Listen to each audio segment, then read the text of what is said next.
Hey, welcome to the Hell Has an Exit podcast. I'm your host, Brian Alzate. This show is not affiliated with any specific 12-step program.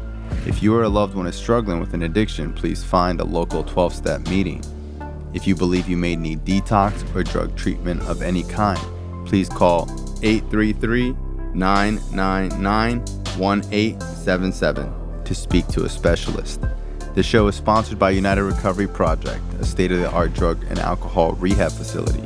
You can visit our website at unitedrecoveryproject.com. Hey, welcome to Hell Has an Exit. I'm your host, Brian Alzate.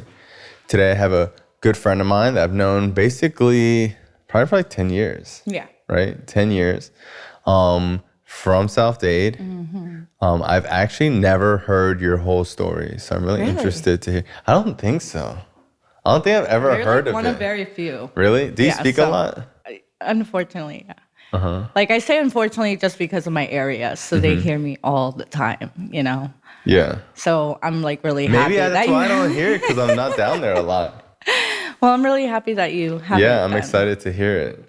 Your name is Monique. My name is Monique. Mm-hmm. And, you know, thinking about my story, I was on the way here and I was thinking about it because a lot of people don't actually hear like my full story. You know, I've been clean now for 15 years. So I tend to talk more about my recovery because my recovery has been so much longer than my active addiction, you know, and it's done so much more for my life, right? And I went through so many more things in recovery, just life on life's terms, that people don't really actually know all of what I've went through, you know? And for me, it was very much that, like, I grew up in a 12-step program.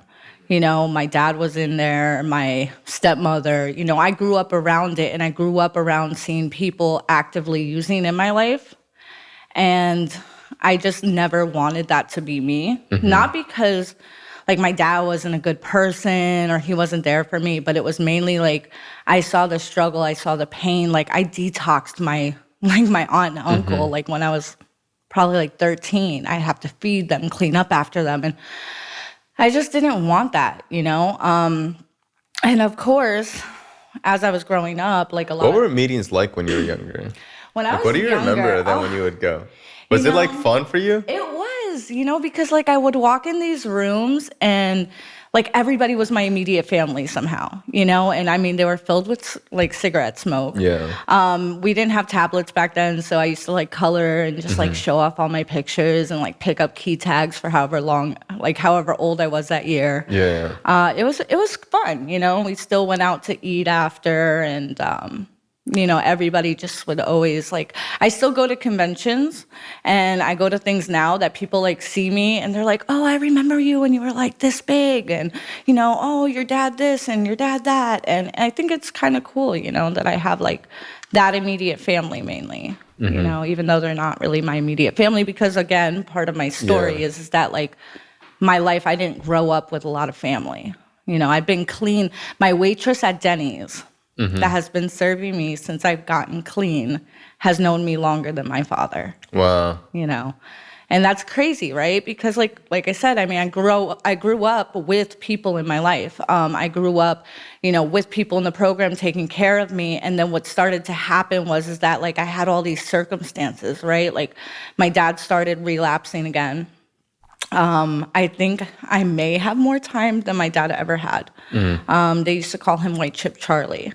And he did a lot for the fellowship, though. And, you know, so, like, my dad started relapsing. He cheated on my stepmom, got with the babysitter, like, classic, you know, porno style. Like, my babysitter is now dating my dad, you know, like, had a lot of resentments, you know.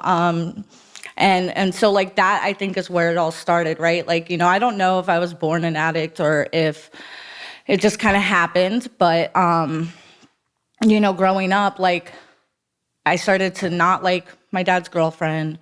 You know, he started using, I blamed her for all of that. You know, I blamed her for, like, my father passing away.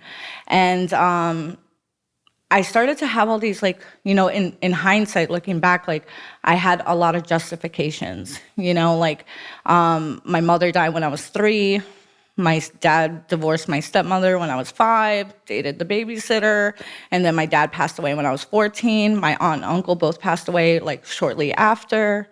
And then it was just, like, constant death, like, just surrounding me. Like, I remember coming home, and, like, my aunt was dead on the living room floor. You found her? I found her. Damn. And I had a little bit of guilt because I had just started learning how to drive. And I was like, she wasn't doing good that day. And we had her in the living room laying down. And I was like, well, I'm just going to go drop off, like, whatever boyfriend I had, let me drive the car. And, like, I guess according to the paramedics, like, as soon as I left, she passed away. So when I came back, we rolled her over. She was blue. I started doing CPR on her.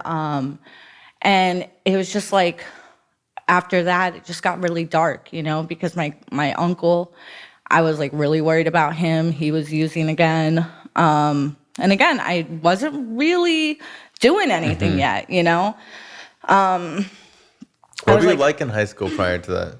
What was I like? Yeah, were you like the cheerleader? No. We were called freaks. Okay. We were called freaks because goth wasn't like... So not much has changed. Not much has changed. I just didn't know if this was like a new thing or... No, so there was like a long period of me adapting to the lifestyle once I started to like be a part of the streets, Yeah. Like I started to try to fit in with who I was like hanging out with, And I think, like, when I was younger, this is exactly who I was. I used to have the Jinko jeans, the black lipstick, the purple hair, black nails, and somewhere along that, I just started changing. But, yeah, so, like, after my aunt, passed away, I got taken to DCF custody, right? I was really worried my uncle was going to kill himself. I was just starting out using. I was just, like, I like when I tell my story, my thing is like I had these justifications that I started to put in this basket that like I didn't know, right? Like I didn't know they were justifications back then, but it was just like all this like pent up, like, my father died, this happened, I had to move around, like now I'm in foster care. And when I was in foster care and I was in this place and some places are good, most places aren't, and I didn't really have the best luck. I used to have the people that wanted to use us like slaves. I used to have, the people that were just not good people. And I was in this place and I got this phone call, like the front desk got the phone call. It was a shelter. It was in Broward. And I look and like everything in me just said like that phone call was for me. And the lady looked dead at me and said, she's not allowed on the phone right now. And I was like, who is that? And I see her write my uncle's name down. Next morning, my caseworker comes, tells me my uncle killed himself. And that was it. Like, that was like my last, like... piece of hope that you're holding on to. Yeah, that was just it. Like, that was the last justification I had that, I just left. I ran away from foster care, and I ran away from that day, I think I was like 14 or 15 till I was 18, and I started to use, like I was using it. And to me, like, it was that escape, right? Like that little voice in my head that like my dad used to tell me, like, if you ever pick up, you're going to be an addict. Like, don't, he never really told me not to. He used to tell me kind of like, these are the consequences, and that voice kind of went away. And it just started this like, this run, this run of like me, like I used to think I used to use to have fun, because like we hear it a lot, like, oh, like if I didn't have fun, I wouldn't be here. And I like dug a little bit, like in the last few years of like my step work, right? And I kind of dug because I was like, damn, I don't think it was ever really fun for me. I used to believe that. There was moments that were like, ooh, this felt good. But like when I think about it, like the first time I ever picked up was like to deal with my dad. The first time I ever like can like a lot of to shut down. Like so a lot of my using was based on like running, masking, numbing, like, I just didn't want to feel the life I had. And it's like for me, it's because I used to always think the same thing, like, oh, I was having fun, whatever, but it's like I was using alone almost instantly. So it wasn't like a social thing where me and all my friends were going to have fun. Like I would use with my friends, but as soon as I was by myself, like I hated being alone and like I needed to do something. And like I identify with that too, because I remember people sharing when I got clean, like, oh, you know, I had fun for like 5-6 years. And I was like, I just think like it was, because I think there was just, I was so uncomfortable in my own skin as a child that unless that I instantly was using to numb from the beginning. Oh, yeah. See, and that was me, because my whole before that was like me remembering that pain that my dad and everybody struggled around me. So it wasn't like, oh, I want to feel that. I want to do that. I went to meetings. I went to, you know, I heard the message. I saw people. So it was kind of like I just ran out of like any like little bit of hope. And I just said the famous words, fuck it. Fuck it. You know, fuck it. The like, short serenity prayer. Oh, yeah. You know, and it was like, if you had the life I had, you would use the way I did. You would do the things I need to do. And, you know, like looking back, right? All the things were there. Like I started to live on the streets before I was really doing like heavy drugs, right? But I would get into like situations, like really hardcore situations without the use of like heavy using, you know? And I remember there's this hotel in Miami and it's not really the hotel it's not the hotel it used to be. It was called City Inn. Okay. On Northwest 79th Street. It's a nice place. Oh, it's so nice. So luxurious. You got water beds? No. So this place, I remember going there. I was still under 18. I had to be under 18 because I was I was still a runaway, technically. And the front desk guy looked at me and he says, I don't know why you're here, but I suggest you go. Like, you know, you look at American Horror Story and I feel like that was the vibe there, you know, like I just didn't know that that was like a thing. And I'm like, oh, no, it's okay. I just need a place to stay. And he's like, yeah, well, people only leave here 2 ways, in a body bag or in handcuffs. And I just, you know, being the typical, you know, addict in training, I didn't take to that, you know? And I remember sitting in this hotel and like watching my life just go from like from where it was, like progressively worse, you know? And I'm not sitting here saying it's the hotel's fault. It was definitely me. I was a willing participant, right? But like so many things that I could have not ever experienced probably would have been avoided had I not stayed there, you know? And I left in handcuffs. You know, but there was a girl next to me that like ended up getting murdered there, you know? And so it was just like really crazy. I got kidnapped by a pimp there, which was probably one of my first like traumatic experiences. Like I didn't think that was a thing, you know, because like I was out. I asked to go to the gas station from a girl and she's like, oh, my boyfriend could take you. And I was like, okay. So we get in the car and next thing you know, he's like, oh, I'm a pimp. You're giving me whatever money you have on me. You're working for me. And like instantly I just like, I was traumatized. Like I managed to, I told him, I'm like, as soon as you let me go work, like I'm running away. Like, you know, I pled and like whatever, but they ended up letting me go. They took whatever money I had. And I came back to that hotel and the guy told me, he's like, what happened to you? Look as white as a ghost. You know, because like for one moment I was just like, oh my God, scared. Like I could have been, I don't know what could have happened, you know? But of course, like the pain wasn't great enough and I continued. And that's where like my drug use really took off. Like I was, you know, at that point I was just like using harder things that were more accessible to me in this hotel. You know, and I went through a lot of consequences and I went through a lot of things that I look back and, you know, that little box of excuses, right, and justifications, like those just became they didn't even work anymore, you know? And now it was just like, I just didn't want to feel this pain anymore. Like I just constantly used, like it wasn't numbing it. It wasn't solving it. I was starting to become really hopeless, you know, and my using progressed very quickly. So like I started using at like 14 or 15 and then like, I got clean when I was 20, you know, like, but in that time frame, like you can just see, like I have like one of those mug shots and you can just see like the despair in my eyes. Like it was just complete death, you know? And like part of my thing is that like, I remember towards the end of my using, right? I was sitting in this hotel. No, it wasn't even a hotel. It was sitting in this dope hole. And I remember asking this guy and I was like, you know, have you ever thought about getting clean. And he looked at me and he said, yeah, it doesn't work. And I feel like that was my one little moment that I had a clarity, this like brief moment, like while using, that I was just sitting in this hotel, like this bathroom. And I was thinking like, I'm not even 20 yet. I have nothing to show. Like I had infections all over my legs.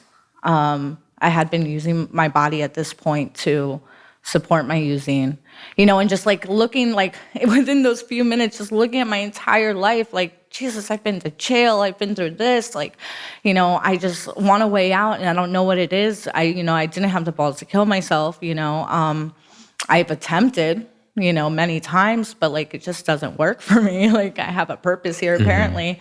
And I remember sitting there and when he said that, like whatever was inside me to be crushed, like, cause I didn't think there was really much anything left, but so I kept using, and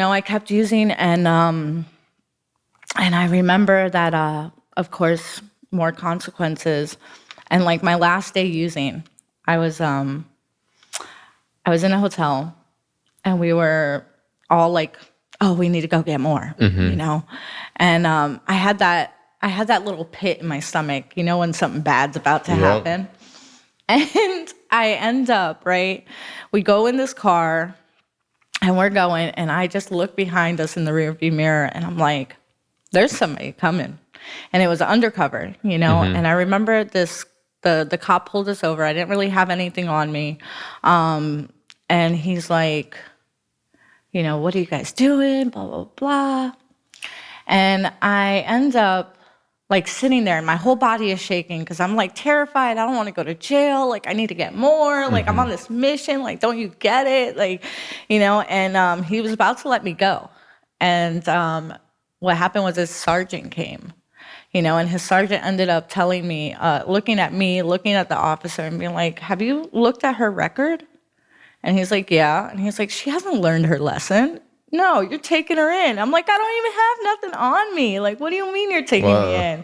And he's like, yeah, you're going. You're going. Look, there's paraphernalia. You're going. And I'm like, damn, And that ended up being like the best day of my life. I was definitely out of my mind. I was flirting with the cop because he kind of looked like Ben Affleck, or at least in my foggy memory he did. I'm like, you have my address on my A form, And I ended up going to jail and I had to be like, I remember having to go to the quarantine level, because like I said, I had all these infections. And mind you, like I'm not an addict that like shot up, like, like I still crack. Wow. So like I had such bad like staph infections and like whatever from like the environments I was around that they didn't even want me in general population. And I remember this guy coming in and he was like, he asked me if I've ever thought about like treatment, and I was like, yeah, I don't need it. It's like everything in my life shows that like I needed some type of help because I couldn't help myself, Yeah, you're like, no, bro, I'm good. Yeah, I was like, I'm good. I don't need it. And he's like, okay. And he ended up leaving and he comes back the next day and he's like, I don't normally ask this twice, but I felt like I needed to stop by again. And like, I don't know what happened that night. I don't know what happened from the day going to sleep, waking up again. But when he asked me, I just said yes. He's like, you do understand you're going to have to stay in here longer until a bed's available. And like, that didn't even like deter me. Like, I was so like, something changed. I would say it was my higher power. Back then, I wouldn't have said that because I didn't really know, but something changed. And like, that started my journey in recovery, and like, obviously since I've been clean, there's been a lot of things that's happened. There was a lot of things that happened beforehand, right? Like I went through all this pain and this loss, like getting here, and then I started to find out like, coming to a program, right? That like, there's a victim mindset, and like, I was like the biggest victim. When you were using, would you think about recovery? Because you knew about it. No, and that was one of the things that blew my mind is that like once I got clean. You're like, why didn't I just go to meetings? So I went one time. But I went for my dad's birthday. Wow. So so this is the one crazy thing that like, there was something in me that was still good, right? So I have my dad's ashes. And I maintained keeping those ashes. I have absolutely nothing from my childhood except a Ziploc bag that has like 4 pictures. I have one school note from like some girls in high school that I have, like, but everything, like when my dad got sick, because he passed of cancer, when he got sick and he passed away, like all of our stuff got sold out of storage. So like I don't have a childhood, like I don't have any memories, I don't have any of these things. So I managed to keep my dad's ashes throughout my entire active addiction. So I would get to these houses and I would stash him under the dope holes, and I would like put him in a book bag and, put him wherever I could find him later, but like my dad was a part of my entire using, And so when I remember like at one point, it was his birthday, and I guess I was like not as high that day, and I was like, it'd be really nice to do something for my dad, like he always drank Dunkin' Donuts coffee, and this is something I still do today, but I put him in a book bag, went to the meeting with some Dunkin' Donuts, and I sat in this meeting for my dad, but it was for my dad, even though my dad's gone, didn't hear a message, and that's why I know that like, for me, it's when you're ready, it has to be when you're ready. And I wasn't. I always like when I first got clean, I remember hearing this guy speak, and he was like this big guy, and he was sharing about how he was addicted to painkillers for years, and he just was like strung out on pills and selling pills, and it was so easy because he just had a prescription. He would just go to the doctor, and he said he was in his car one day, and he was just like wanting to kill himself. He didn't know what to do, and he just felt like he kind of like surrendered, and for some reason he looked at like his insurance card that he used to use all the time to like go to the pharmacy, and he said he turned it around and said, if you're struggling with substance abuse, call this number. And he was like, dude, this thing has been on me for years. And I just like, I believe like the law of attraction, and that like when you are open to things, you start to see certain things, even with 12-step meetings. Like I remember I didn't even know what 12-step meetings were, and then I started to see bumper stickers when I'm driving, and in Finding Nemo there's a 12-step meeting. Do you remember this? No, I've never watched Finding Nemo. Well, in Finding Nemo there's like a shark, and he's like a good shark, and then someone gets punched in the nose and there's blood and he goes crazy, and then they all start trying to do an intervention on him, but Bruce is in like shark AA or whatever. What? That's so funny. But like I just started to see recovery where like before, I was just using and just never even was open to anything like that. Yeah. No, and for me, like especially like I said, like growing up, all those family, like those immediate family members that I acquired throughout my dad's And people recovery. weren't reaching out to you? No, because they're all in recovery, and they know. Like I spoke to them, like a few of them when I first got clean, and they were like, you had to have your process. Wow. And I'm not even mad at them for that, because I would have, my using, like I am not a good person when I am using, like I look back at my life and I always like reference like Hannah Montana, because like I just have, it's so different. It's so different. Like I look at the things I did, the things I've done to people, like the way I would act, the way I would treat people, the lack of everything. And it was just, it's such like a far away point for me from the person I am today that it blows my mind. Like there was this guy that used to try to help me and take care of me. Some would call it a sugar daddy. Yeah. I was not like, that was not my thing. Like I used to tell him like, I don't want to be with you. Like I'm not with you. Like I had boyfriends when like he wanted to take care of me, and I remember like I was so mean to him. Like, I hurt him. I physically hurt him. Like, I've never hurt a person, And he would just, like, he would get to the point where it got so bad that he would, like, come to, like, places I would use and, like, here's a new phone, and drop it out the window and drive because he was scared of me, Like, and this is coming from a person now that, like, I wouldn't put my hands on anybody, let alone, like, somebody that's, like, trying to help me. Like, I remember he would beg me. He's like, he didn't use. And he was like, we could tie you to a chair and I will sit with you and help you detox. And I was like, I don't have a problem.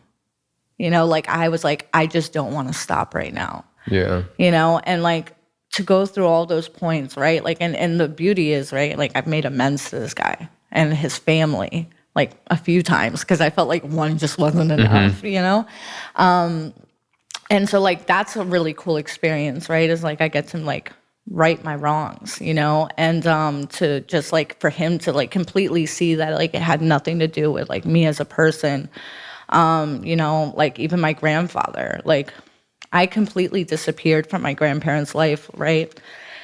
And that was like one of the things for me. It was one of those like like my grandmother passed away when I was using, and I used to call her and I would be like, oh, hi, Grandma. Like, I can't wait to see you. You know, hold on one second. You know, like, and then I would be like, oh, I'm going to come this week. And I would like never show up. And then I ended up like finding out just by like calling my grandfather for like some money that like my grandma passed away like 2 weeks prior to my phone call. You know, and like that like was a little bit of guilt for me because, you know, these were the grandparents that I loved, you know, like I loved seeing them when I was a kid. I loved going there for like summer and going to the pool and hanging out with them. And so like when I got clean, right, like my grandfather, I remember like my first like, I want to say like first 6 months because I had to go to a program at first, but like my first 6 months I went to go visit him. And he never questioned anything. Like, he was just like, I don't care what happened. Because, like, I was the type of addict, right? Like, I just completely disappeared from anybody that was, like, relevant to my life. Because I just did not want them to get involved. So, like, they didn't know if I was alive, dead, nothing. Like, they just never heard from me. And he's like, I don't care what happened. I'm just glad that you're here.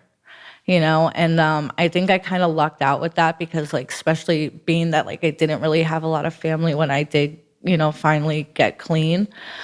I had, like, my grandfather, and, like, a cousin or two, you know, so it was, like, really nice that, like, they just completely, like, welcomed me and, like, didn't hold anything against me, you know, and they were just like, I don't know what this does for you, but, like, just keep doing it. You know, and especially getting clean at 20. Like, you know, I was like 20 years old. Like, I thought my life was over. I'm like, oh my God, like, how am I going to do this? You know, how am I going to like have fun again? And like looking back, like, I don't know if you ever see those TikToks where it's like, you should be like medicated or something. And it's like, well, what if I lose my sparkle? And it's like the sparkle in question is like them nodding out or something, you know? No, I haven't seen that. I relate to those so much. And like that was it. It was like that was the sparkle in question. It's like me going to jail, me like getting raped, me like ending up getting beat up on the side of the street, you know, like me just getting myself in these situations, right? And so like I had to figure out like how to have fun, like how to be young without like using drugs, like without like destroying my life, which was like really hard. It was really hard. And I'm like actually really thankful for people that like ended up showing me that, you know, like, cause you got clean when you were 17. Yeah, you were 17. Yeah. I was 20. And like, I mean, I'm sure that you did a lot of crazy things. You still do crazy things, you know? So I mean, yeah, like, I remember because I used to call this guy who he had like 9 months clean, which to me was like, you know, God. And I remember I used to call him when I had questions. And I remember I was like, you know, dude, I feel like I'm never going to have fun again. And I remember he was like, what do you mean? And I was like, I don't know. I just feel like I just want, like I specifically wanted to smoke crack. And I'll never forget. He was like, specifically smoking crack ain't, and he was from, I used to call him Southern Chris. And I remember he was like, man, smoking crack ain't fun. It ain't hooting and hollering with your friends, getting a big belly laugh. And I remember when he said that, I was just laughing so hard.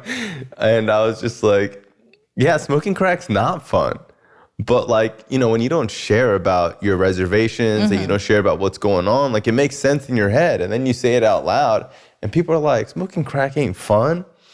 And I think a part of me is that I got so desensitized to joy that I didn't even know what joy and pleasure and like true like happiness and like childlike wonder and like, you know, when you wake up in the morning and like you just feel good naturally. Like I just didn't know that was even fucking possible anymore. And I had, you know, confused like endangering my life for fun. Yeah. Because the reality is that like when you're using every minute, you could either go to jail for years, die, or get into like a fist fight, crash a car, or like you're suicidal, you want to kill yourself. So it's like when I lived in that constant state, like I felt bored. Of course. Yeah, no, like, and for me, I had that same thing. Like, I remember, even before drugs, like, I had that, like, risky behavior, like, I set my pool area, like, on fire. Hell yeah. Like, just a 10, like, playing manhunt, but to the extreme where I would jump on top of the apartment buildings, just, like, because nobody else would find me there, So, like, there was always, like, that risky behavior of doing things that was, like, endangering myself. And then, of course, when I'm using, like, running away from people, running away from cops, getting shot at. Like, I remember having people pull guns on me and, like, me thinking I have some, like, protective shield. Yeah. It's just little old me, with a whole gun pointed to my head. And I'm like, do it. Like, what if he did it? I would not be here talking to you, And so when I was 20 and I was getting clean, I'm like, what am I going to do? Like, I never went to a house party. I never went out. Like, I think the last, like, authentic, like, nostalgic, like, that, like, memory of, like, a childhood was me going to, like, Sawgrass Mall, like, at the Oasis. Like, Hell when it was yeah. cool. I thought you were from Miami. I am from Miami, but I grew up in Broward. Oh, so yeah, the Oasis was fire. Yeah, so, I think that was, like, the last time I did something that was, like, childlike, Hey, now a word from our sponsor, Betterhelp.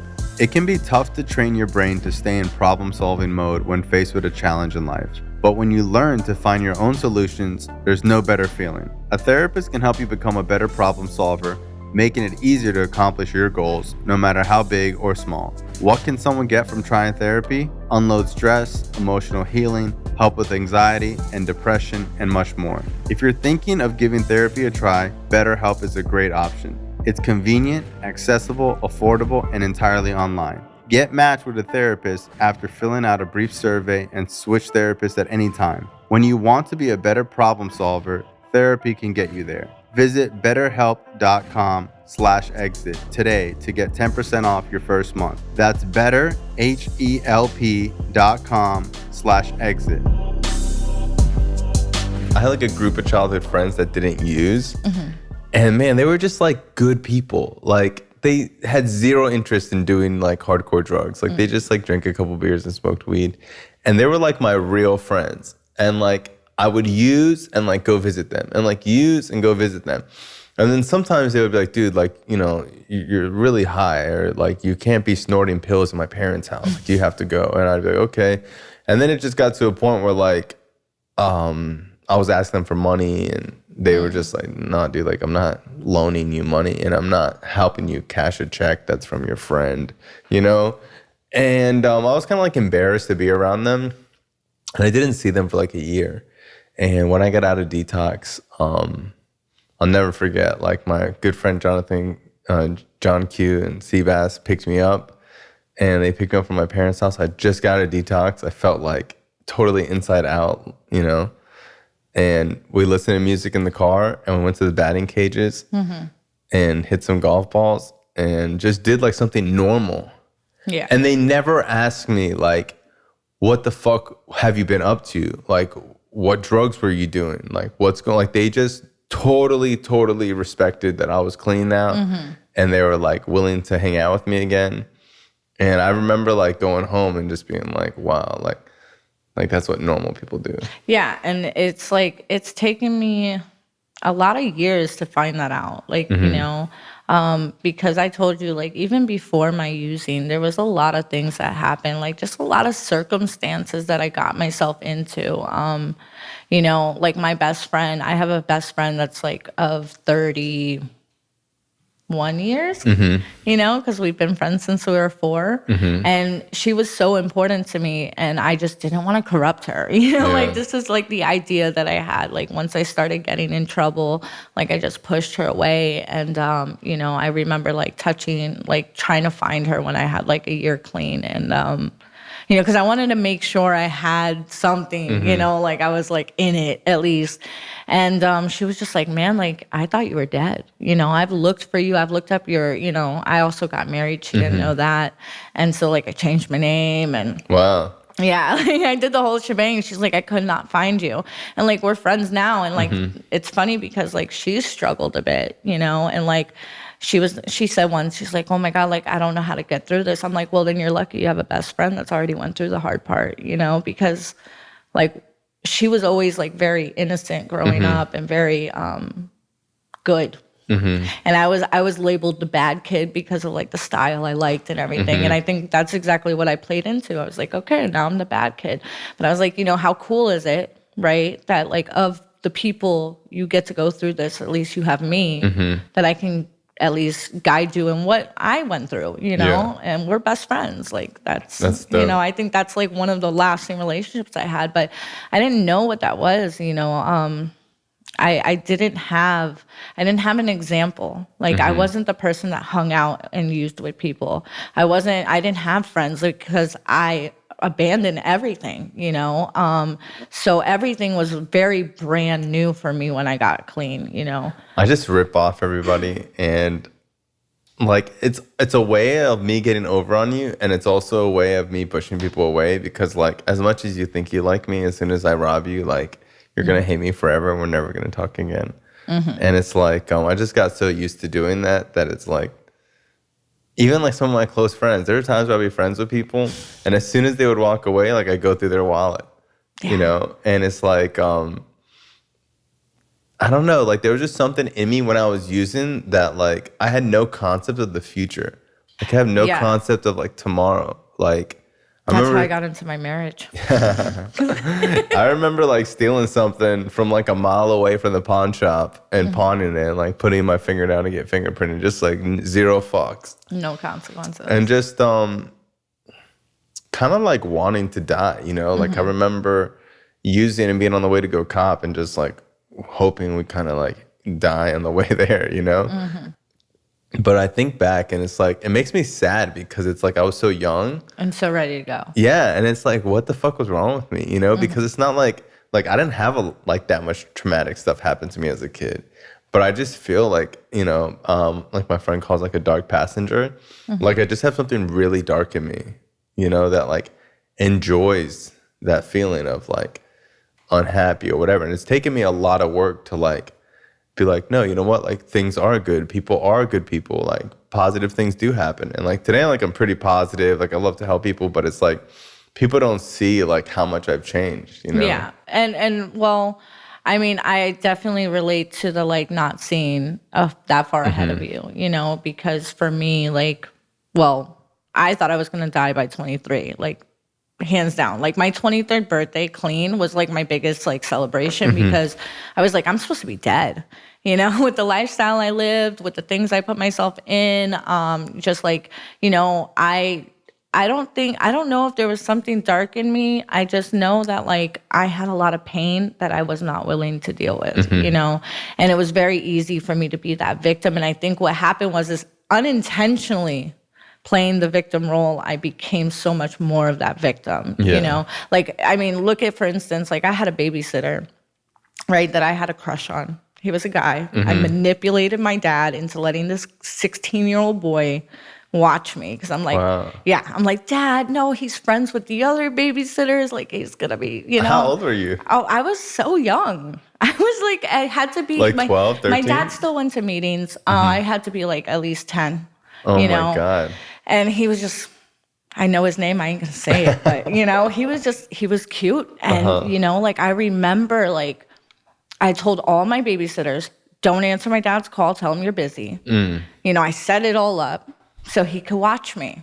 And he wasn't gonna do anything, but, like, I couldn't get his attention, so I, like, would think about my mom passing away to make myself cry so that he would then nurture, like, comfort me. Wow. Because that was as good as it was going to get with me and this guy, considering, he's 16, I'm 10, like, but like even something so simple and innocent, like I didn't know how to get attention the way I should. And then on top of that, like I just, was going through so many things and didn't really know how to deal with it. Like I don't, like I said, going back to like, I don't know if I was an addict before or not, or born this way. Like, I don't really question it because I'm very happy with the life I have. Like, if I had that button that says I can go back in time and like everybody would be alive and none of these things would have happened, like you'll get a fresh start, would you do it? And I wouldn't. I wouldn't, because like it's made me who I am, you know, and everything I've went through has served a purpose in some sense, you know, whether it's losing a lot of family and then I meet somebody that has went through that and I can help them,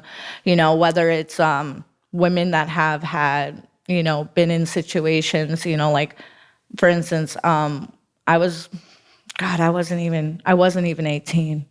I wasn't even 18 and I wasn't on any drugs except weed, I remember. And I came across these two women and they were like really pretty. And they were very nice to me. And I was like on the street, like couch hopping wherever I could. They're like, why don't you come with us and meet our boyfriend? And I was like, you guys share a boyfriend? And they're like, yeah, no, but like come meet him. And like I go meet him. It's this beautiful house in Parkland or whatever. Beautiful cars, like all this lavish stuff. And I fell right into it. And what I fell into was like I had a pimp that ended up getting me a fake ID, a fake social security, a fake birth certificate because I wasn't of age, put me in escort services and like, you know, and this is like, I'm not even using drugs. Like, you know, like I needed that family. I needed that love. And I didn't know the right places to get it because I didn't have the examples to show me. You know, so like when I got clean, there was like this lot of like finding the right examples. Like how do I be a 20-year-old without using? You know, how do I start to become a woman after all the things I've done? One, without knowing I was doing it, right? Like, you know, yeah, I was aware of what I was doing, but I didn't really understand, like, because I was still very innocent in that sense. But and then the things I did to get high. Like, how do I become, like, a wife one day, you know? And, like, you said about the whole not seeing that far ahead of you, like, and I joked about, like, oh, that's how I got married. Yeah. Is because, like, my self-esteem and self-value was so low, right, when I got clean that, like, it was almost non-existent. So when the first guy who showed me any interest of wanting to get married and have this life, I, like, threw myself. I was like, okay, let's do it. Knowing damn well this guy is like toxic. He used to beat me up. He used to choke me. I would go to meetings with like, you know, bruises on me. Like people would come say hi to me. I'd be sitting in a meeting like, please don't talk to me. Please don't say hi to me. Please don't say hi to me. Because like I knew as soon as I got home, like I'm going to have to go deal with this. How did you change that self-worth, self-talk? That what? Like how did you change like, you know, your self-worth? Your sponsor helped you? My sponsor, yeah. Like, so my sponsor, other women, even men, you know, men that started to like treat me with respect, even when like my approach wasn't that, because, you know, keep in mind, I didn't know how to build friendships or relationships with anybody. So I usually offered myself, and men that declined and turned me down and like showed me like, no, this is not what we do. Like, this is, let me introduce you to this woman, or like, let me just be a friend to you, you know, and not take advantage of you being sick and like confused and not knowing what to do. My sponsor that taught me how to like start to say no and set boundaries, you know, and do things for myself, which I didn't know how to do that. You know, I remember like I used to have these crazy makeup. Yeah, even like the word boundaries, like I never grew up hearing that. You know what I mean? Like I never heard anyone growing up being like, oh, I have to set a boundary with this person. Like that was all stuff in recovery, you know?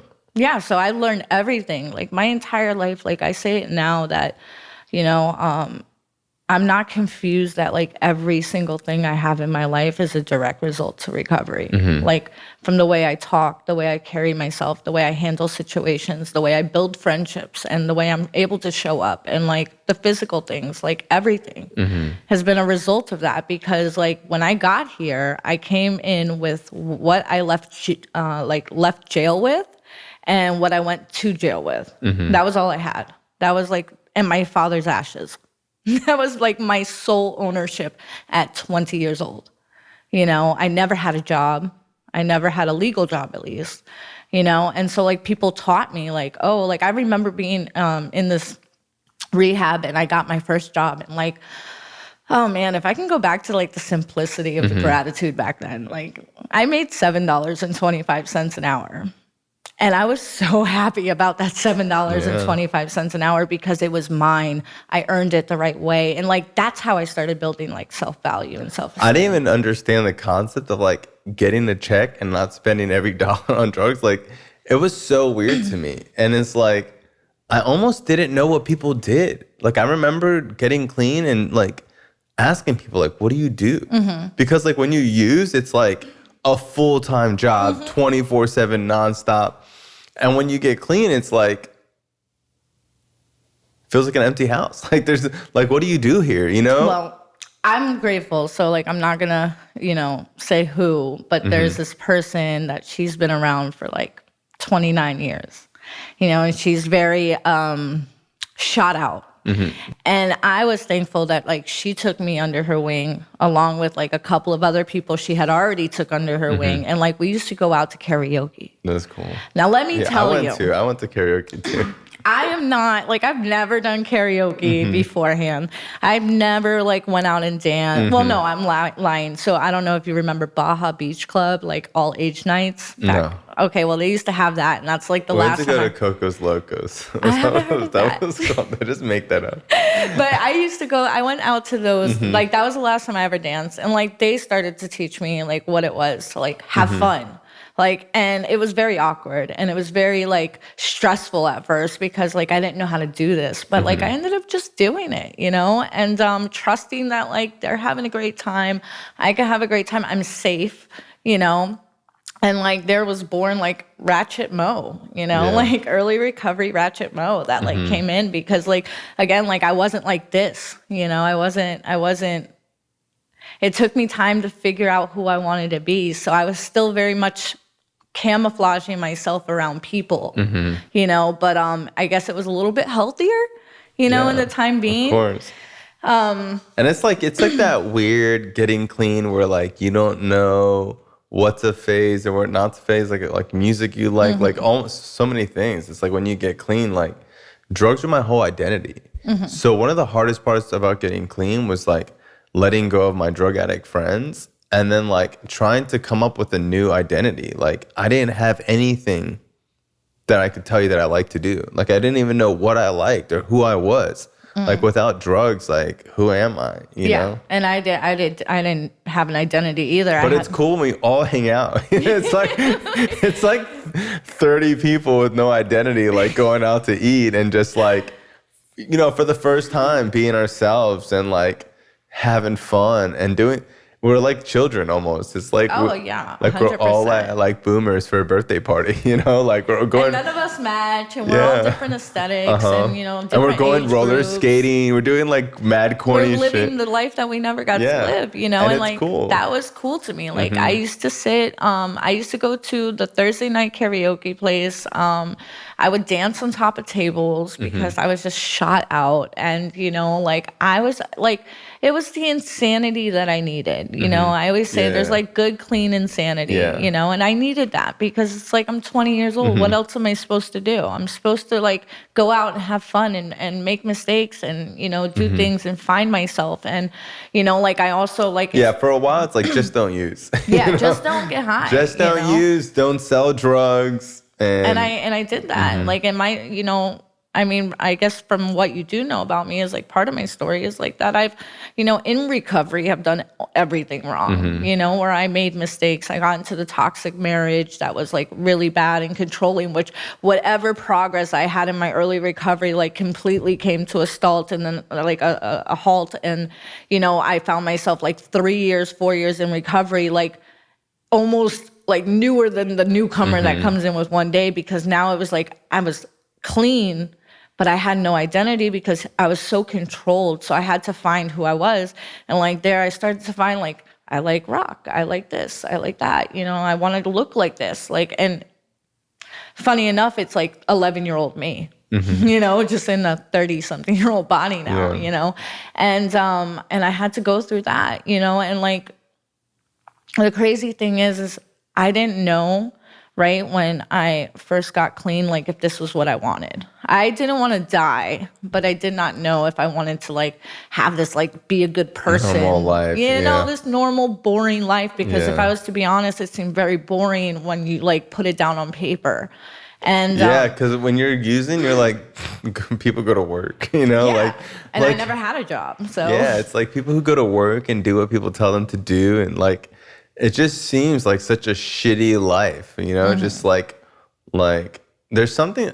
I do think there's something spiritual in using that's like kind of fucked up, but it's like when you're using, like nothing matters. Like I don't give a fuck about anything. Like I don't care about the new shoes coming out. Like I don't care about having like a nice phone. I don't care. I don't need a car. I don't know how I survived. Yeah, it's like literally, and it's like I could be like having the worst day ever and find $10, and I'm like, fuck yeah, like dancing, And it's like when you're using, you're like living on like these total extremes. Bare minimums. Yeah, and nothing. And honey buns and rich sodas for hell me. Yeah, that we steal. That was it. Yeah, stealing public subs. And it's like, when you get clean, it's like there's so much. It's like this person, that person's relationship, and car insurance, and you're a whole school, adult now. And it's like sometimes you're just like, fuck, you just want to go back to like, a bag is all that mattered, But it's like, I think in recovery, you could get to a point where your recovery kind of beats like that, where it's like, now it's like my higher power is kind of like what I was looking for in drugs, where it's like, I can have a fucked up day at work, and I just know that like as long as I have like my relationship with my higher power, like none of that shit matters. Yeah, and like look, so I'm on a second step again, right? And it's so funny that like my life is so different, right? So like in my first ever like for a second step, like that insanity that I had listed was like, like don't go to jail, like don't beat up somebody, don't get high, don't steal, like don't like, fall into these old behaviors. And like today, like I remember like it was a question, it was like, what, like how are you, like what is your like how are you sane? Like what do you do to maintain your sanity? And it's like healthy routines, self-care, time for myself, healthy relationships, being productive, like doing stuff that I like to enjoy the moments, right? Because like sometimes we get wrapped up, like at least for me, that like, now I'm clean, I have all these responsibilities, like I have all these things, and then I'm just always like on the errand to take care of life, but not actually enjoying it, and like I was talking with, my sponsor the other day, for instance, and I was like, I have this problem where I spend money, and like sometimes I still think I'm that little girl that came in, and I don't realize it's been 15 years and I've grown and changed because we're the last people to see our change. Yeah. And so I'm thinking I still have these money problems because I feel guilty when I treat myself good. And my sponsor was like, you don't have that much money problems because I'm sitting in this truck. You didn't have this truck when you first got here. Yeah. I had like a hoopty, like an '87 Lincoln Town Car with a bungee cord on the hood, on the trunk to keep it closed. He's like, how are you enjoying the things you worked so hard for?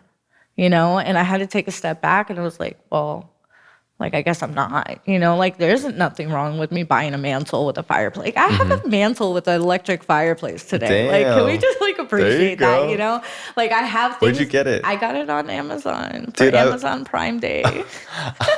I bought one for my TV, and it was like an electric fireplace. I thought it was so cool. And when it came in, it was like this big. Oh no, mine's big. Like, what the fuck? Mine's like 70 inches, and wow, it's like that's what really I need. It's really. I'll give you the link later. I got one, and it's like I was like, as soon as like it got set up, it's like this is too small. Yeah, no, I love it, but like I need to, because those are things I enjoy today, like right, like finding out what I like, right? Because I'm also now I'm not this 20-year-old girl. Now I'm 35-year-old woman, and it's like still looking to find how do I become the woman that I want to be, right? Because recovery has given me this life that like now I've went through the, growing up, and I'm still, I still like to have fun and live out my youth, but like now it's like, okay, well, I've been clean, and I've been, thankfully, like I have the reprieve and I don't have that obsession to use anymore. And like, but I do have the absolute obsession to fuck up my life in any other area. Yeah. So it's like, how do I continue to be this woman that I want to be? Like, where I want to start a family. I want to be married. Like, I want to be married, you know, like in a healthy relationship, not like the one I had before, but like, I want to be married. My roommate jokes with me all the time. He's like, you're nesting. Like, if you look at my house, it's very spooky, but it's like nesting. It's very like spooky welcoming, you know? Like, I want to see. And it's nice. And like, it's spookier than my house. Yes. Way spookier. It's yes. Painted black. No, but it has like, it looks like an oddity museum.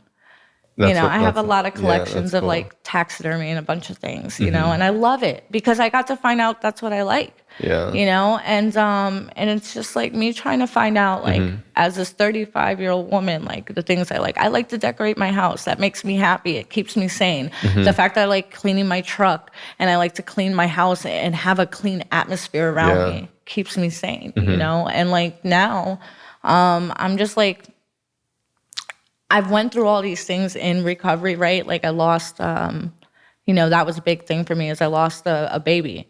You know, I was told for like my first 3 years, like in my first 3 years of being clean, I couldn't have kids. And then I went through this whole like anger about like not being able to have kids. Not that I wanted them, but I wanted it to be my choice. And then I finally accept it. And then like a few years down the line, I get pregnant. And then within 2 weeks, I find out I'm like 2 months pregnant. And then within 2 weeks of finding out, I lose my baby. I have an ectopic pregnancy. And like, I went through all this rage and anger. And like, I was just, like the fuck it was almost there. But like, thankfully I had like enough recovery that like my recovery is stronger than my disease, right? So like, I ended up like finding gratitude. Like, if you would have told me like this addict would ever be able to find gratitude in anything, like I wouldn't have believed you, but that's something that I was taught and that like I actually genuinely believe I have today, and like I was able to think like, wow, well, like I can't have, I didn't have this baby and it was very traumatic and it was very painful. Like it's not taking away from those things, but like also if I didn't have this experience, I would have never known what it was like to feel like I was going to have a kid, to be able to have that like moment of happiness when I saw the pregnancy test say yes, like, to be able to pick names out, even though I never got to name it, like just the fact that like, if everything stayed the same, you would have never even had that. Exactly. Yeah. Like if it always was, I'm never going to have kids, I would have never even been able to feel what that felt like, So like even in like the pain, I was still able to find happiness, and like life shows up now, like life still shows up, but like my recovery and like the freedom that I have is like worth so much more than like anything I've so far went through, like I don't have a reservation to like say like, well, if this happens, I'm going to get high because everything I thought was ever impossible to get through clean, I've already done. I've lost friends, I've lost sponsees, I've lost my baby, I've lost apartments, jobs, relationships, like I've went through it all. I've been the most hated person at times by people, the most judged, like, and I'm still here. And it's like, I still, at the end of the day, look at myself and all I've been through and like what I think I always was looking for was to be okay with who I looked at in the mirror. And like, I have that today, and like, that seemed unattainable. Like, yeah, like all these other gifts are amazing, but the fact that like, I'm okay with myself, with all my flaws, with the things I went through, with the pain, with the suffering, with the good, with the bad, like, I like who I am. And I know that like, as long as I don't use, like whatever I don't like is still able to be changed, So like, that's been a huge thing for me. Yeah. And I think for any addict, it takes us so long to get to a point where it's like, we're not like validating, you know what I mean? And it's like, there's like this part in the literature that says like, we could finally be ourselves. And like, sometimes like, it took me so long to even remember what I like to do as a kid, because when you get clean, you're just focused on like getting a little shitty job and the meeting and whatever. But it's like, I always tell my sponsees, like, I don't tell them in the beginning because sometimes I think it's a distraction. But after you got like 7-8 months, a year clean, like get a fucking hobby. Like I have like sponsees that are miserable and I'm like, dude, do something that you like to do. Draw, fucking go wakeboarding, fucking do jujitsu, fucking like get a fucking hobby, bro. Go buy a dog, you know, do something. Cause like this, like going to work and going to meetings and then complaining about your fucking day is not it, bro. Like there's so much more to life. Like, and I did that too, or you just make meetings and you just like, you know, do the meeting to eat, the meeting to eat, meeting, eat. Yeah. And then it's like that becomes mundane and that becomes like, it's now a chore and you don't have like a balance. And like, that's I always joke, like the one thing my ex-husband was right about, like, he's a piece of shit. But, you know, the one thing he was right about was like when he was in recovery, he's like, you don't have any balance, you know, like all you do is make meetings. And like, what's the difference if I don't participate in my life while I'm using and like if I'm not participating in my life just because I'm constantly in meetings? Like there's no difference. And it feels good to be surrounded, because I know people who only hang out with people in recovery, you know, and like it feels really good to be valued in another setting where I don't need to tell people I'm in recovery and get a pat on the back, or people aren't introducing me as like, oh, this is so-and-so, he's in recovery. Like, no, like there's other shit about me that have value because I'm clean, but I also don't need, it feels really good to go to a thing and have value and feel like I bring something to the table and not having to disclose I'm an addict and be able to, you know, stay anonymous and have like a purpose outside of helping other addicts, which helping other addicts is great. But like, I don't know. I feel like when I do stuff like that, I go home and I feel like good about who I am as a person, you know? Well, like for instance, I think it was around like 4 or 5 years clean. I realized that like I wanted a life outside of the program, right? You know, aside from what my ex-husband had said, and then also finding that like I'm not really necessarily into a lot of the things that people in recovery are into, you know, and with reason, like, you know, like I wanted to go to shows. I wanted to do things that like maybe they didn't feel comfortable and like they have the right to not feel comfortable. But I felt like I wanted to have those experiences. Like I never had that experience of going to a concert when I was younger. I never had the experience of going to a house party after like at high school. Like I was just not, that was not my life, you know?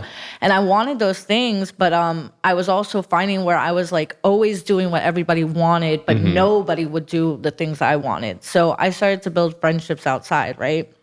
And I love them. Like they know that like I don't drink, I don't do anything, and they just leave it at that. And they think it's super cool. And they think it's super cool. But like, let me tell you, I went to my first like house party with like 6 years clean. And you know, like I had a blast. Like, you know, I was playing beer pong, but like with Red Bull, you know, it's just like, I want to play. I've never played. I'm also a beast at it. I found out, you know, but I have like other areas, like, you know, that I go do things like my job. Like they don't, some of them know, some of them don't, you know, but like I'm an asset at my job and I have a cool job, you know, like not everybody gets to do what I do. And like, especially people in recovery, you know, where it's like, I'm not like, my job is not made for us, you know? And I have a great time. And like, who would have thought like this 20-year-old like crackhead, right? At that point would be still here, because like I said, you know, going back to like not being able to see how far in front of myself, like, you know, how I got in that marriage, how a lot of things happened in my life. Like I could not see the woman I am today. Like absolutely, like it was just, it wouldn't have been possible. You know, you could have told me like Santa Claus was real again, you know, and I would have believed that before like seeing who I am now, you know, like to be able to, one, have respect for myself, one, like be, I was talking with my boyfriend, his mother the other night, and I was just like, I don't know where I got my work ethic from. And it's something I'm proud of, you know, like that person that we used to think working in that routine is so lame. Like I'm one of those people, my schedule's a little bit different, but like I show up to work and people can count on me to get stuff done. And like, I teach people at my job too, like sometimes like when like they're new, I can teach people how to do what I do. And it's just like, it's a really good feeling to be like, I'm not late. They believe me. When I have equipment that costs $41,000, they're not worried about me disappearing with it. I'm actually still very much impressed that I don't disappear with it, you know, because I still think like that sometimes. Like I remember I was driving a console home and I was like, I was taking it to go get dropped off at the warehouse. And I'm like, man, like not too long ago, I would have sold this shit, you know, like, and like, I don't have to do that, you know, and like, I feel good. Like, you know, I like that, like somehow with the lack of responsibility, right, and the lack of examples I had in my life before, that like somewhere in recovery, people taught me how to be responsible, like doing service and like getting on time to meetings and doing all these things and like being powers of example to me in their own lives. Like now somehow that worked for me to be able to become responsible in my own life and be productive and show up and like be accountable. Yeah, and I believe like how you show up in the program is how you're going to show up in real life. So it's like, you know, I have friends that are clean, but they're not really like that into recovery. And I'm just like, you know, like how you do one thing is how you do everything. And it's like, I didn't, consistency. Yeah, it's like, I didn't like kind of sort of do recovery and then like start doing other things really great. Like I learned how to do everything I know how to do from going to meetings, having a sponsor, because like recovery is so in depth that it really does teach you how to be accountable, manage time, deal with people. Like you want to get some people skills, get like fucking 7 sponsees and have a fucking sponsee meeting. And you have one sponsee that fucking hates this other sponsee. And I can't be like, oh, because I like you more, I can't fucking bring this other person. Sometimes it's like, yo, we have a sponsee that fucking hears voices and fucking is crazy or whatever. We're going to give him the same respect everyone else is going to get. And you're not going to roll your eyes when this person's sharing because like we need to be a family. So it's like, there's a lot of things in recovery, like having an H&I commitment and getting in the panel and having all these different commitments. And like, there's a lot of things that I did in recovery that I did like full. I jumped right in. Yeah. You know, and I don't see that anymore. Like it's sad. I felt like we used to have workshops. Do you remember like there was a workshops, all sorts of shit, like convention? I do my workshop tomorrow. Yeah. But you know, like there was more. There was more. Like so much more going people on. willing. You know, now everything is like, it's so crazy because so like Uber wasn't a thing when I got clean. Like that just sounds so fucking weird that like Uber was not a thing when I first got clean and I made it to meetings. So many, right? Without a car, without a license. And like, it's almost like the more that's available, the less willing people are. Like the more excuses. Like, and I mean, at the end of the day, everybody has their process. And I believe that, you know, people allowed me my process to come in and fuck up and do everything wrong and accept get high. And like, they love me through it. But like the willingness is a little bit different than I feel like, you know, and like now it's like, oh, I didn't want to make a meeting because like you have Uber. Yeah, like figure it out. You have Zoom now. You have so many tools to like help assist you along. I'm sponsoring this kid like in Tampa, and I was like, yo, you need to go to meetings every day. It's like I don't have a ride every day. I was like, bro, with Zoom, you could be can going make a meeting anywhere. You could do it, like where, like what was it? Just like couldn't even tell, like what? Or they don't have time, and I'm like, what do you mean? Yeah. You hang out. So like you're telling me you don't have time to put this amount of like minutes into something? I tell like, bro, I have multiple companies and employees and all this other shit. I go to fucking more meetings than you. Like, are you fucking kidding me? And sometimes I hate being like that old timer that's like just grouchy, but like that's How does it feel? It feels good because I'm like, now I get it. You know, because that's been my thing right now. Because I see people fucking die. There was a time where I was like, oh, well, you know, the 12 steps not for everybody and da-da-da-da. And it's like, I don't know. I've just seen so many people die and I've just seen so many people like just not take it seriously. And it's like every fucking week it's someone else's memorial or funeral or whatever. And like what I can say is that like, dude, the people who don't work the steps, they don't just have a difficult time or like they just don't have a great life. Like they die. They die. Like they literally die. They stay alive and they're fucking miserable. Yeah, or they're miserable, or they get fucking arrested for some dumbass shit or whatever. And it's like, you know, I always tell people like, dude, what I have in my life is not from being clean. Like this is from doing a lot of work on reading and writing with my sponsor and fucking having sponsees and having commitments. And like, if you think working the steps is fucking important, just wait till you take someone else through the steps. Yeah. That shit's like fucking an acid hit that like has a flashback. Like that, like when you go through the steps yourself, it is like fucking like all this ayahuasca shit people talk about. Like I would imagine. So it like changes you that much. But when you bring someone else through the steps, it's like a whole nother high. But like you can't even talk about that yet because you're still trying to get them to do the first part, you know? You know, and it's like trying to get people. Like I remember my sponsor when I like first got clean was like, you need a service commitment. I was like, okay, where? Yeah. You know, now it's like, like, I am begging. I'm like, listen, like, if it wasn't for people like that do service, there would be nothing for you to come to. Like, you know, and it's just like, I don't understand. Like, if I told you, hey, if you do this and you do this, you're going to get really high. You know, you would take both of them and do exactly as I said. Exactly. So here I go, hey, if you do this, you do this, you're going to have the best life and you're going to be okay with yourself and you're going to find happiness. And you're like, well, I'll do this part, like half of this part. Well, everything you've ever said made total sense. You've been right about everything for years, but I don't know if you're right about this thing. Yeah. And it's just like, you know, and what I find myself struggle with now, which are like the high class problems, right? Is like, you know, I'm becoming the old timer. And now, like you said, all those things that people like tried to tell me, and maybe in my perfect head that I believe I willingly jumped into everything. Maybe I didn't, right? Maybe my perception's skewed and maybe I didn't do it the way I look back on it. And maybe they did get upset with me and frustrated because now I see it and it's like, I know the pain that we go through because I went through it. And I see, and it's like, I want you to have what I have, but we can't do it that way, you know? And it's like, so now all those things are making sense. Now I have this love for this fellowship that I want so bad to like work, you know? And like, oftentimes when I tell people like I fucked up so much my first couple of years clean and like just did fucked up things I wouldn't even do using.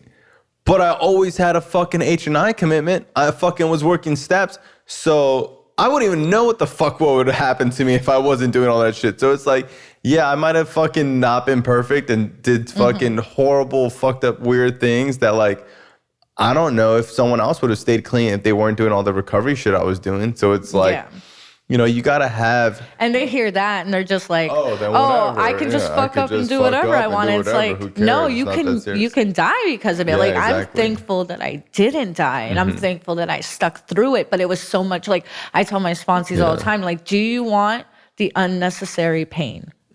Like, every choice has a consequence. Like, what for? You know, I have one sponsee, he's like, I hate hearing what for. What for? Because that's like, what for? What are you going to do it? Like, what purpose does it serve? You know? And it's like, I mean, I love the life I have, you know? And it's just, you know, now it's just finding that, like, now I'm the old timer, or I'm becoming the old timer, right? Because I don't want to be called that either. But like I still do exactly what I did, minus some of the fuck ups, right? So I do all the same stuff I did when I first got clean. Just now I don't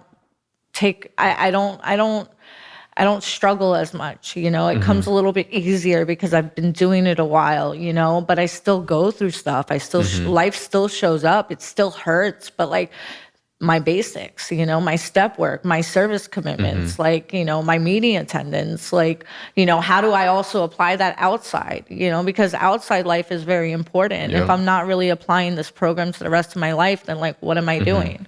You know, so it's like still being able to show up for people and still like, you know, like what, like my sponsor tells me, like, what is my integrity worth, you know? So like when I have those moments where it's like I can get away with something or I can find a shortcut through something, like, do I really want to do it? Is my integrity worth that much? Because like, lo and behold, the integrity that I lacked and all the spiritual principles and all those things I've been taught over the years that like had no value to me when I first came around because there was no price tag on them, are like the absolute most important things I have today. Yeah, and I remember when I first got clean. So I thought like if I went to meetings and I had a sponsor and I worked steps and I had a commitment, that like that was my recovery and it was solid. And then if I was fucking a girl who was using, that was just what I did after. Like I didn't realize that everything in my life is connected. And I remember talking to my sponsor and he was like, why would you want to ruin your recovery? Why would you want to spoil your recovery? And I was like, my recovery is solid. It's over here. You know? And I started to realize that everything I do in my life is connected. Not just to my recovery, but like everything I do spiritually is connected. It's one.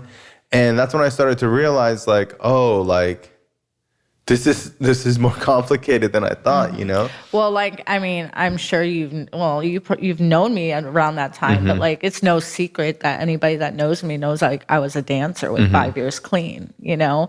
And like, even though I was like, recovery is solid and it doesn't affect anything. And like, you know, my dad used to teach me, as long as you're not hurting anybody, then like do what you need to do to survive, because I'm the addict that like, I don't have mommy and daddy to go sleep on the couch if my life doesn't work out. Like I don't have a backup plan. So like my intention was to take care of me in the time being until I found something else, you know, which I got judged and a lot of things happened in that time frame. But what most importantly happened was that I realized that like the life I was living or trying to live clean did not match the lifestyle that I was currently in, you know? And like, I never danced before recovery. Like this is a whole like new decision in recovery, still sick, but like with better intentions. Like the intention was solely based on, I just want to be able to take care of myself, because like the only fear I've ever had in my entire recovery, more than anything, is like lack of instability, right? Because my childhood shows